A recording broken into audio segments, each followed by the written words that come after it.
sometimes I get caught up in this day and age, this society where it is the rat race, where the pressure is to make. But why? You know what, Gary, I don't know. So you're like my Oprah. Fine, I'm enjoying it, but like, everyone's like, this society, it's always been like that. Yeah.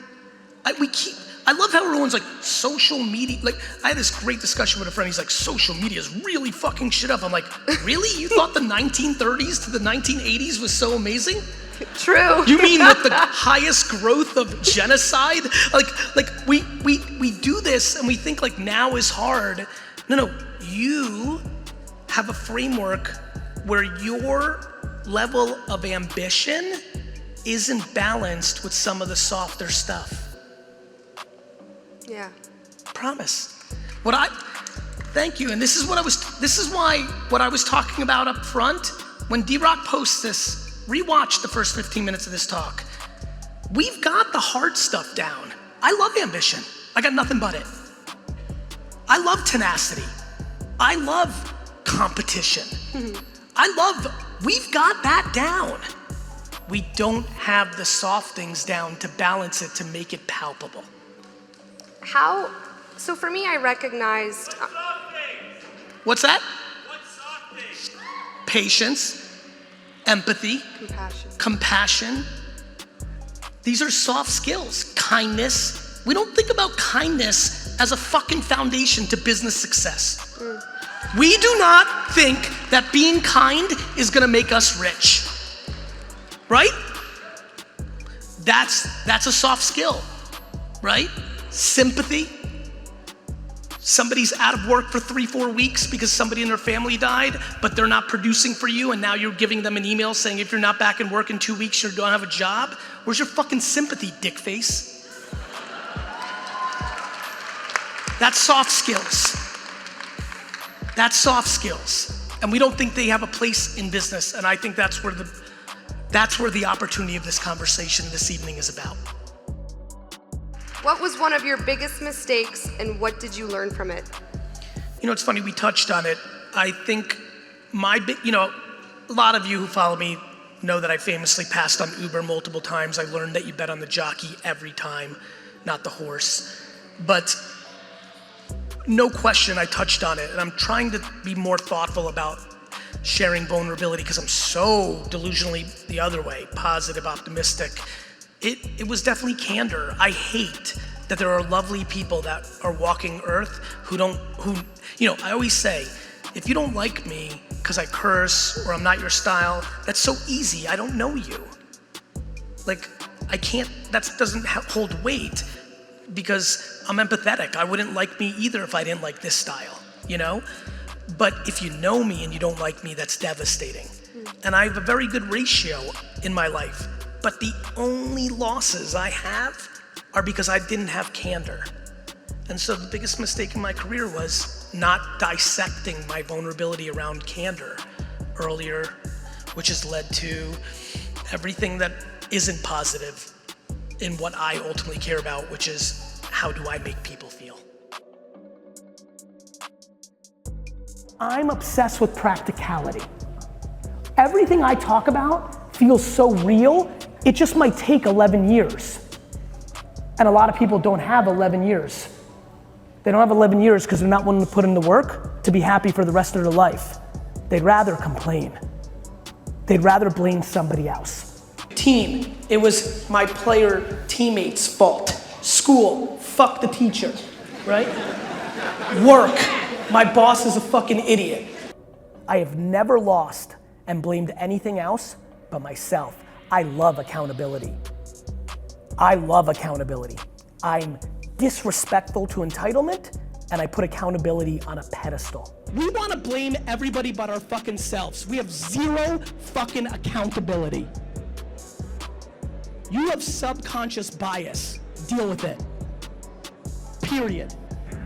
When you actually realize everything's your fault, it gets really good out here. Because when you think your boss's boss controls your shit, when you think somebody down the street in a building controls your shit, then you get real sad because you feel helpless.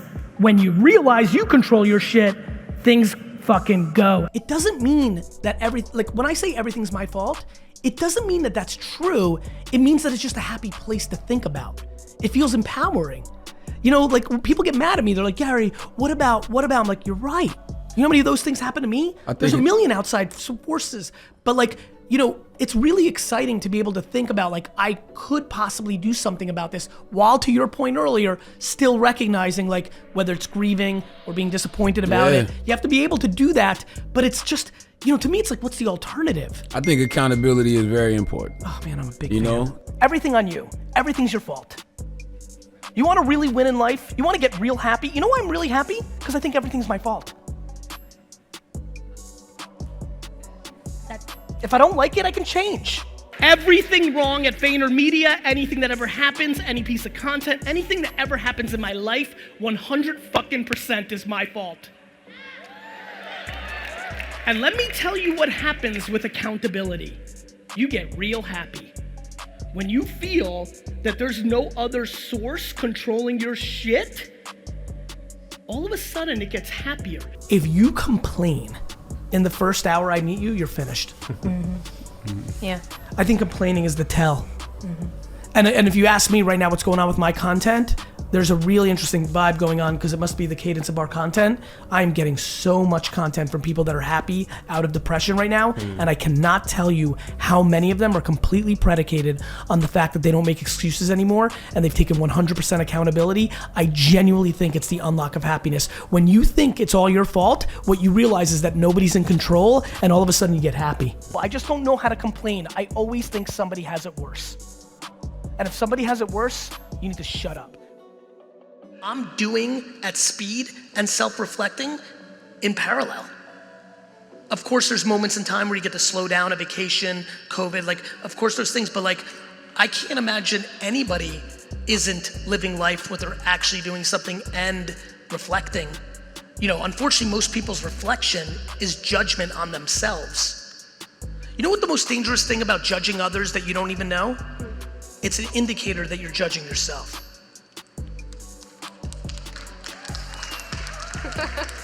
Love that perspective.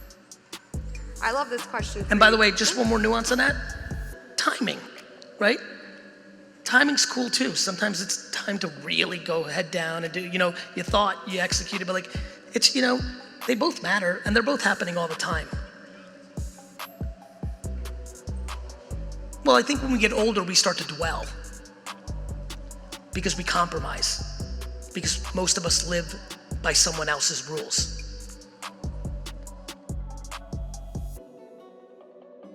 Somebody asked me on Instagram after I posted this, Gary, if the mindset has been skewed, how can you bring it back? And I answered with, by surrounding yourself with people who have the mindset you aspire to. My friends, please understand that mindset is controllable in the same way that all our opinions are controllable. The key is to add more people with optimism and cut people with negativity. It's very, very simple. Now, it's very hard to cut people with pessimism, cynicism, and negativity when they are the people that are the closest to you, parents, siblings, spouse. But the bottom line is, if you're asking the question, I'm gonna give you the answer. The answer is add more people with positivity and optimism and cut people with pessimism and cynicism. Who you surround yourself matters. What content you consume matters. I basically suffocate myself for a long period of my time and created an environment that was based on offense and optimism, and now I know no different. Please do the same for you. Make that move. Mold, and I mean mold, your mindset by what you consume and with whom you consume it.